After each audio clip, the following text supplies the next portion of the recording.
Bien-aimés, que Dieu vous bénisse. J'espère que vous allez bien.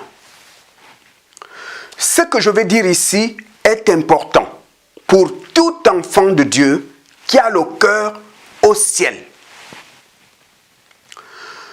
Dans Apocalypse, au chapitre 3, le Seigneur te dit, parce que tu as persévéré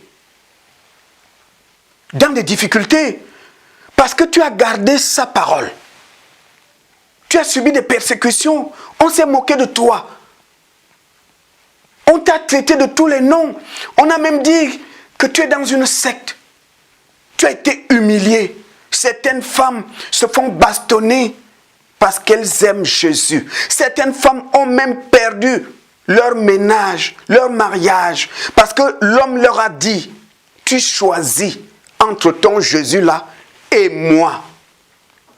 D'autres personnes ont été rejetées par les membres de leur famille.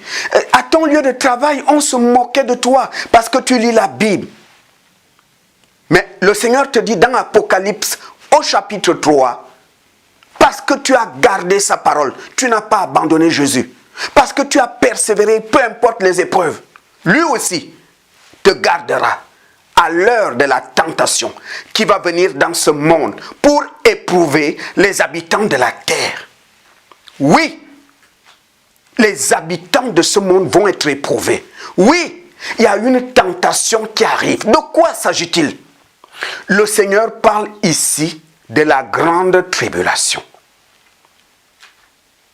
Ce moment où, pour acheter, pour se faire soigner à l'hôpital, pour voyager, pour étudier, pour faire ton commerce, pour travailler, il va falloir avoir la marque 666. C'est la grande séduction qui arrive. On va dire aux hommes, à tout le monde entier, on va leur parler des avantages lorsqu'on a la marque 666. On va dire aux gens, avec cette marque, tu as des réductions quand tu fais des courses. Avec cette marque, tu n'as pas besoin d'un visa pour voyager. Avec cette marque, tu n'as pas besoin de trouver un travail. On va présenter au monde entier les avantages de la marque 666.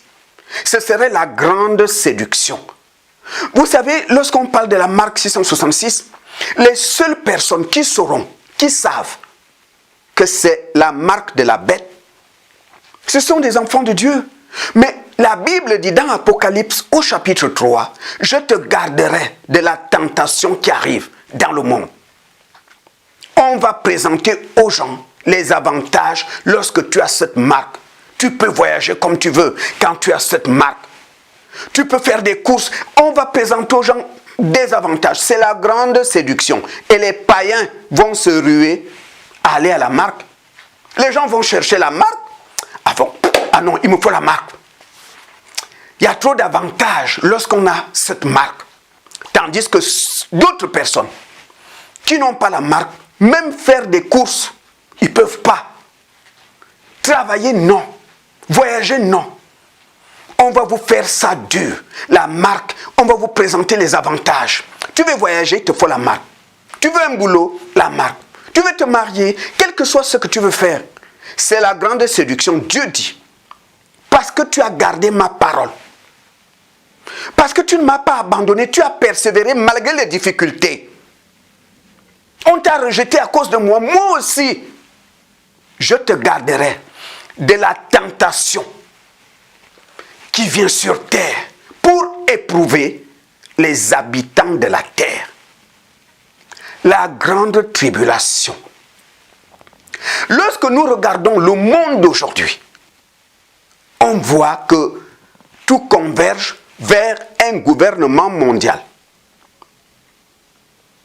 On va en même temps vers une religion mondiale qui sera composée de toutes les religions que nous avons aujourd'hui. Le nouvel ordre mondial est activé. Ça nous conduit vers un gouvernement mondial. Satan est dans son planning. Le but, former ce gouvernement mondial qui sera géré par ce monsieur que la Bible appelle la bête. C'est un individu. Il va dire au monde entier, un séducteur, j'ai la solution pour l'économie. Moi, j'ai la solution pour l'insécurité. Moi, j'ai la solution pour la santé. C'est quelqu'un qui va, un séducteur. Et tous les yeux seront vers lui. Mais c'est Satan qui est derrière ce monsieur, ce séducteur, pour amener les hommes à faire des courbettes devant lui. Ce monsieur, c'est lui qui va régler tous les problèmes. Il dira, bon, problème israélien et arabe, je peux régler ça. Je peux régler le problème d'insécurité. J'ai les moyens, j'ai le pouvoir. Et ce monsieur va travailler en communion avec le faux prophète qui sera ce grand religieux que Satan va donner le pouvoir. La Bible dit, ce monsieur, ce grand religieux qui arrive, il dira, je suis le Christ. Et il dira à Israël, tu attends le Messie? C'est moi. C'est moi le Messie que tu attends. Et la Bible dit, il fera même descendre le feu du ciel. Il va faire des miracles, ce monsieur. Jusqu'à faire descendre le feu. Et les gens vont être ébahis, épatés, lorsqu'ils verront les miracles, ce monsieur, ce dont il est capable de faire. Les gens vont dire, ah oui, lui c'est Dieu. L'homme là. Et les gens vont l'adorer. Les gens seront étonnés des miracles. Et il va travailler en relation avec le gouverneur mondial.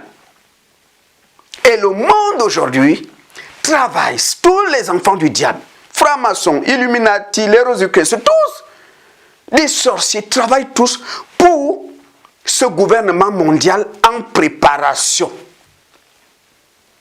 Et lorsque son temps arrivera, parce que la Bible nous dit dans Thessaloniciens au chapitre 2, il faut que celui qui le retient aujourd'hui ait disparu pour que Satan ait le champ libre qui empêche le diable de faire tout ce qu'il veut faire aujourd'hui. C'est le Saint-Esprit. Mais le Saint-Esprit ira dans les airs avec l'épouse. Et Satan a le champ libre. Mais aujourd'hui, en attendant que son heure arrive, le diable travaille. Il travaille pour le gouvernement mondial qui arrive. Il veut que lorsque son heure arrivera, que cette heure le trouve prêt pour appliquer son programme pour le monde. Et dans ce programme, il y a la carte d'identité internationale, la marque 666. C'est la grande séduction. Vous savez, pour que les gens acceptent la marque, le diable ne va pas les forcer. Ce serait la grande séduction. On va vous présenter dans toutes les télévisions, on va faire la pub, les avantages pour toute personne qui a la marque. On va te présenter les avantages et les païens iront eux-mêmes chercher la marque. La Bible dit, toutes ces personnes qui n'ont pas voulu croire à la vérité, ils croiront au mensonge. Et Satan va les séduire, c'est le père du mensonge. Toutes les télévisions vont faire la pub dans tous les pays, les avantages lorsqu'on a la marque. Et parce qu'ils n'ont pas voulu croire à la vérité, c'est-à-dire à Jésus, ils vont croire au mensonge, c'est ce que la Bible dit. Ils iront eux-mêmes, en voyant les avantages, lorsqu'on a la marque, ils diront non, attends, il me faut la marque, parce que sans la marque, je ne peux même plus faire des courses. Je ne peux même pas faire un commerce. Je ne peux pas circuler tranquillement dans ma voiture, parce qu'à chaque contrôle, la police demande la marque. Les gens iront chercher la marque. Ils vont dire aux gens, sans la marque, personne ne peut vivre. Si tu veux vivre, il faut accepter la marque. Et les gens iront chercher la marque. Seuls les chrétiens sauront que non, c'est Satan qui est derrière ça. Et ils vont refuser. Bien sûr, les chrétiens qui vont rater l'enlèvement. Ils connaîtront la grande persécution.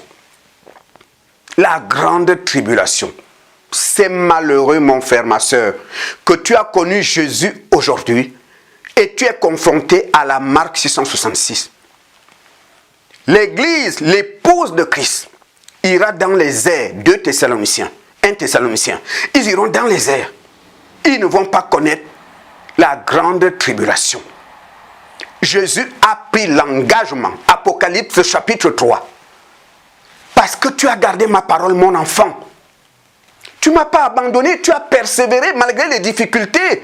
Tout ce que le diable a fait sur toi, il t'a attaqué par les sorciers, par tes parents, par tes amis. Tu as persévéré, tu ne m'as pas abandonné. Moi aussi, moi Jésus, moi aussi, je t'épargnerai cette tentation qui vient sur terre pour éprouver les habitants de la terre. Parce que tu as gardé ma parole. Parce que tu ne m'as pas abandonné. Moi aussi, je vais t'épargner ça. Tu ne connaîtras pas cette tentation qui va venir sur terre pour éprouver les habitants de la terre. Bien-aimés, l'heure est arrivée. Pendant que nous voyons le monde s'organiser, pendant que nous voyons les enfants de ce monde, les sorciers, les hommes occultes, les hommes ésotériques, les Illuminati et tout le reste, en train de préparer le gouvernement mondial, ça doit nous amener à s'attacher au Seigneur. Tout le monde ne sera pas enlevé. La parabole des 10 vierges nous parle des 10 vierges qui attendaient l'époux. Il y a 5 qui se disaient, comme on ne connaît ni l'heure, ni la date, la seule solution, c'est d'être prêt 24 heures sur 24. Et aujourd'hui, les vrais enfants de Dieu, ils sont dans la sanctification. Ils ont coupé avec la débauche, ils ont coupé avec le monde. Mais ils attendent le Messie. Ils savent que non, on ne connaît pas la date de la trompette. Elle va nous surprendre. La solution, c'est d'être prêt 24 heures sur 24. Vous avez aussi des vierges folles. Elles disaient, non, en tout cas, ça ne peut pas être maintenant. L'époux viendra, oui, il viendra, mais on a encore le temps d'aller en boîte de nuit, le temps d'avoir mon petit copain. On a encore le temps de s'amuser, de faire la vie comme tout le monde. Ce n'est pas maintenant qu'il viendra, pas maintenant, ça ne peut pas être maintenant. On a encore le temps. Et elles ont été surprises. Je vous dis, bien-aimés, Jésus a dit, là où est ton trésor, là où est ton trésor sera ton cœur. Les vrais élus ont le cœur au ciel. Vous savez, bien-aimé, si tu es élu, peut-être dans ce monde, tu n'as pas eu les moyens de construire une maison. Peut-être dans ce monde, tu n'as rien fait. Mais Jésus a dit, je m'en vais vous préparer une demeure. Il y a une demeure au ciel pour toi. Il y a une demeure au ciel que Dieu lui-même a construit au ciel pour toi. Ne te tracasse pas. Dans ce monde, tu n'as pas construit de maison, c'est pas grave. La Bible nous dit, dans l'épître de Pierre, que tout ce qui est dans le monde d'aujourd'hui va être consumé par le feu. Les maisons que tu vois, les terrains que tu vois, le feu va détruire ça. Tu n'as peut-être pas fait quelque chose dans ce monde, c'est pas grave. Dieu a tout fait pour toi au ciel. Tout le monde ne sera pas enlevé. Vous avez des enfants du diable, ils vont vous dire, non, je suis chrétien, j'ai encore le temps. Ils vont à l'église, mais au quartier, ils vivent comme des païens. En Dieu, il n'y a pas de favoritisme.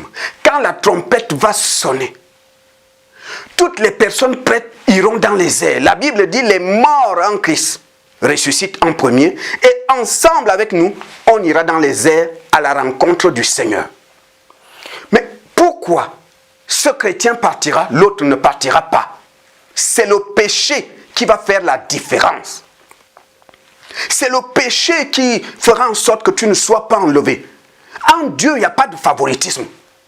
Mais c'est ton péché mignon là, le péché que tu n'as pas envie d'abandonner là. C'est si la trompette sonne aujourd'hui et te trouve là-dedans, c'est ce péché qui t'empêchera de partir. Car il est écrit, sans la sanctification, personne ne peut voir le Seigneur. Tu ne pourras pas aller dans les airs au son de la trompette si tu ne vis pas dans la sanctification. Si tu ne vis pas dans la sanctification, il ne faut même pas croire que si la trompette sonne, tu iras dans les airs. Parce que sans la sanctification, ce n'est pas possible. Donc, bien aimé, c'est ce que je tenais à vous dire. Nous voyons aujourd'hui plein d'informations. Les homosexuels, l'homosexualité est légalisée. Satan prépare son monde de demain. Satan est en train de préparer ce monde qui arrive. Le gouvernement mondial est en préparation, en formation. Pendant ce temps, Jésus a dit, quand vous verrez ces choses, redressez votre tête car votre délivrance est proche. Jésus parle de quelle délivrance? La délivrance où tu ne seras plus dans le monde des maladies. La délivrance où tu ne seras plus dans ce monde d'insécurité. La délivrance où tu ne seras plus ici sur terre, où il y a la haine, la jalousie. La grande délivrance, c'est-à-dire on quitte ce monde pour aller dans un monde nouveau. Là où il y a l'amour, là où il y a la paix, la joie. Tu pourras danser comme tu veux. Tu pourras chanter comme tu veux. Tu pourras t'amuser comme tu veux. Tu seras entouré des personnes qui sont remplies de l'amour. Tu connaîtras l'amour. Parce que dans le royaume de Dieu, il n'y a que l'amour dans les cœurs. Parce que le Saint-Esprit va te remplir d'amour. Il n'y a plus de jalousie. Il n'y a plus d'hypocrisie. C'est ce que la Bible appelle la délivrance. La délivrance totale. Tu quittes ce monde méchant pour aller dans le monde de Dieu. Bien-aimé, l'heure est arrivée. Pendant qu'on voit Satan bâtir son empire, son gouvernement mondial, nous, on doit être prêts car la trompette, personne ne connaît la date. Bien-aimé, c'est ce que je tenais à vous dire. Parce que vous-même, vous voyez ce qui se passe aujourd'hui. Des choses sont en train de se dérouler comme sur un tapis. Satan est en construction. Le peuple de Dieu est sur terre. Les païens ne savent pas ce qui se passe. Mais nous, grâce au Saint-Esprit, nous sommes avertis. Le Saint-Esprit te dit, mon fils, regarde tout ce qui se passe aujourd'hui. Bientôt le grand voyage, tu vas bientôt partir. Jésus dit, parce que tu as gardé ma parole, mon fils. Ma fille, tu as gardé ma parole. Tu as persévéré dans les difficultés. Moi aussi, je te garderai de cette tentation qui arrive sur terre pour éprouver les habitants de la terre. Tu ne vas pas connaître la grande tribulation. Jésus a pris l'engagement de t'épargner de ça.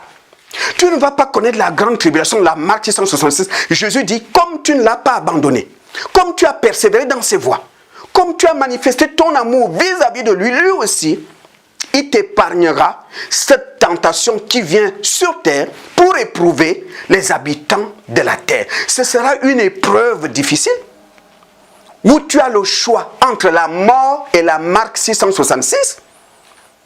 Et Jésus dit, puisque tu as gardé sa parole, puisque tu as persévéré malgré les difficultés, malgré les attaques que tu subis aujourd'hui, tu ne l'as pas abandonné. Lui aussi, il va t'épargner de cette tentation qui vient sur terre pour éprouver les habitants de ce monde. Bonne nouvelle, on ne va pas connaître la grande tribulation, on ne va pas connaître la marque de la bête, mais ceux qui ne persévèrent pas, ceux qui abandonnent le Seigneur, ceux qui vivent dans le péché, oui, ceux-là, ils connaîtront la persécution. Ce sont ces gens-là qui seront confrontés à la marque de la bête. Le problème, c'est que ces personnes connaissent la vérité. Lorsque Satan va séduire le monde par la marque 666 en présentant tout ce qu'il y a d'avantage lorsqu'on a cette marque, les chrétiens qui ont raté l'enlèvement, eux, ils sauront que non. Satan, tu mens. Nous, on sait que 666, c'est la marque de l'enfer. Ce sont ces chrétiens-là qui vont résister. Ce sont ces chrétiens-là qui vont refuser la marque. Le problème, c'est que pour qu'ils sauvent leur peau, il va falloir qu'ils acceptent la mort. Là, il n'y a plus de grâce. Aujourd'hui, c'est le temps de la grâce. Mais à la grande tribulation, ce n'est plus la grâce. Il va falloir que tu acceptes la mort parce que tu refuses la marque 666 qui sera obligatoire. Et si tu refuses cette marque, on doit te tuer. Mais le Seigneur ne veut pas que tu arrives jusque-là. Parce que c'est des moments de souffrance. Parce que c'est des moments difficiles. Le Seigneur veut que tu sois prêt aujourd'hui. C'est ce que j'avais à te dire. Que Dieu te bénisse.